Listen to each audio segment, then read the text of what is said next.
अस्सलामुअलैकुम, मेरा नाम है आयशा नवाजिश और आप देख रहे हैं हमारा channel Excel study centre. Students, आज की हम इस वीडियो में डिस्कस करेंगे कि आपने अपने फिजिक्स के पेपर में न्यूमेरिकल्स को कैसे अटेम्प्ट करना है। तो चलिए बढ़ते हैं अपनी वीडियो की जानिब। स्टूडेंट, सबसे पहले आपने क्वेश्चन नंबर 5 है, ये जो भी आपका क्वेश्चन है, वैसे हमारा नॉर्मली क्वेश्चन 5 और 6 होता है लॉन्ग में, जिसको हमने अटेम्प्ट करना होता है। ए और बी पार्ट होते हैं, जिसमें से हमारा बी पार्ट न्यूमेरिकल्स का होता है। आपने जब भी बी पार्ट लिखना है उसमें न्यूमेरिकल की हेडिंग देनी है मेन, और उसके बाद जो सब हेडिंग में सबसे पहले लिखने हैं गिवन डाटा। गिवन डाटा में आपका जो भी न्यूमेरिकल है, कंप्लीट स्टेटमेंट, हम क्वेश्चन नहीं लिखेंगे, उसका कंप्लीट न्यूमेरिकल जो क्वेश्चन पेपर में वो भी नहीं लिखेंगे, बस हम गिवन डाटा उसमें जितनी भी आपको इन्फॉर्मेशन दी होगी उसको हम निकाल लेंगे। जैसे मेरे पास ये 3 चीज़ें गिवन थी मेरे न्यूमेरिकल में, और मैंने इन तीनों चीज़ों को लिख लिया है गिवन डाटा में। गिवन डाटा में लिखने के बाद आपने इनको आगे जो भी है उसकी कोई शॉर्ट फॉर्म में, जैसे स्पीड ऑफ साउंड है, हम स्पीड को या वेलोसिटी को वी से रिप्रेजेंट करते हैं, इस तरह लिखेंगे।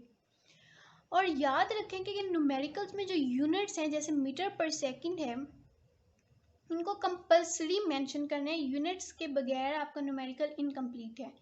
गिवन डाटा लिखने के बाद नेक्स्ट हेडिंग है रिक्वायर्ड। ये सारी हेडिंग्स को मैंने सिंपल मार्कर से मेंशन किया है, और जो मेन हेडिंग्स हैं उनको मैंने कट निब मार्कर से लिखा है 605 मार्कर से, और इन सारी हेडिंग को मैंने 605 डबल कटेड मार्कर से अंडरलाइन की है। नेक्स्ट हेडिंग है रिक्वायर्ड। रिक्वायर्ड में जो भी क्वेश्चन, जो भी चीज़ उन्होंने आपसे पूछी है, उसको लिखने के बाद आप आके क्वेश्चन मार्क लगा देंगे, और क्वेश्चन मार्क के जो ये इसका मतलब ये है कि हमने ये चीज़ फाइंड करनी है। नेक्स्ट है सोल्यूशन। सोल्यूशन में स्टूडेंट्स आप जो भी है आपका फर्स्ट ऑफ ऑल तो फॉर्मूला आएगा, या जैसे भी आप उसको सॉल्व या उसका जो भी फॉर्मूला मेंशन करें, कोशिश करें कि जो आपका फॉर्मूला है उसको आप मार्कर से लिखें, ताकि आपका फॉर्मूला प्रोमिनेंट हो जाए कि ये बिल्कुल ठीक है और आप करेक्ट फॉर्मूला यूज़ कर रहे हैं।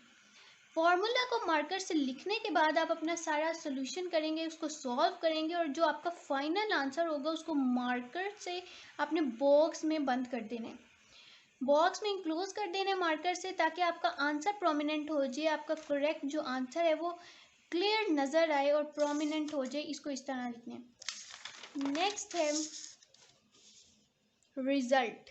स्टूडेंट्स, रिजल्ट की हेडिंग देने के बाद जो भी हमारा आंसर आया था, जैसे मेरा 2016-18 मीटर हमें डिस्टेंस पूछे, तो हम एक लाइन की फॉर्म में उस रिजल्ट को लिख देंगे, जैसे कि distance of seabed from the ship will be 2618 metre.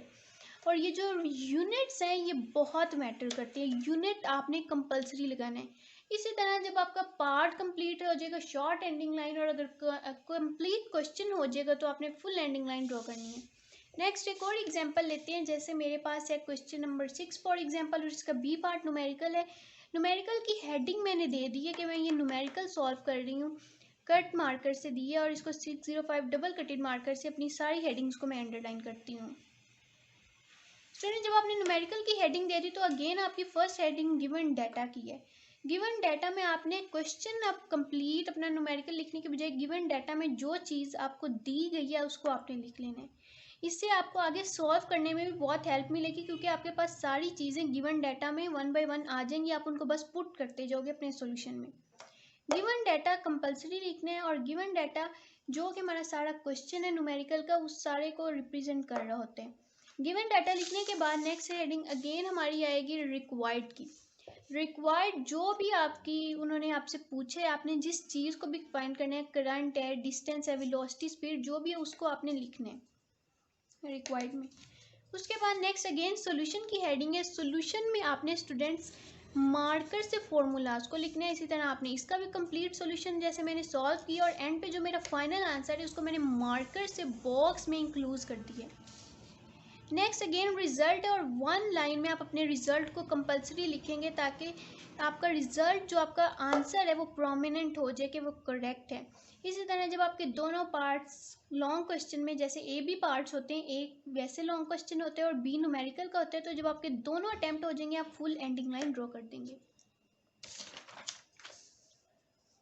जी तो स्टूडेंट्स, आज की वीडियो देखने के लिए बहुत बहुत शुक्रिया। उम्मीद करती हूँ कि ये वीडियो आपको पसंद आई होगी, और इस तरह की मज़ीद वीडियोस देखने के लिए हमारे चैनल एक्सेल स्टडी सेंटर को लाइक करें, सब्सक्राइब करें और बेल आइकन को प्रेस करें। और अगर आप इस शीट की कॉपी हासिल करना चाहते हैं तो नीचे दिए गए लिंक पर क्लिक करें। Thank you. अल्लाह हाफिज़।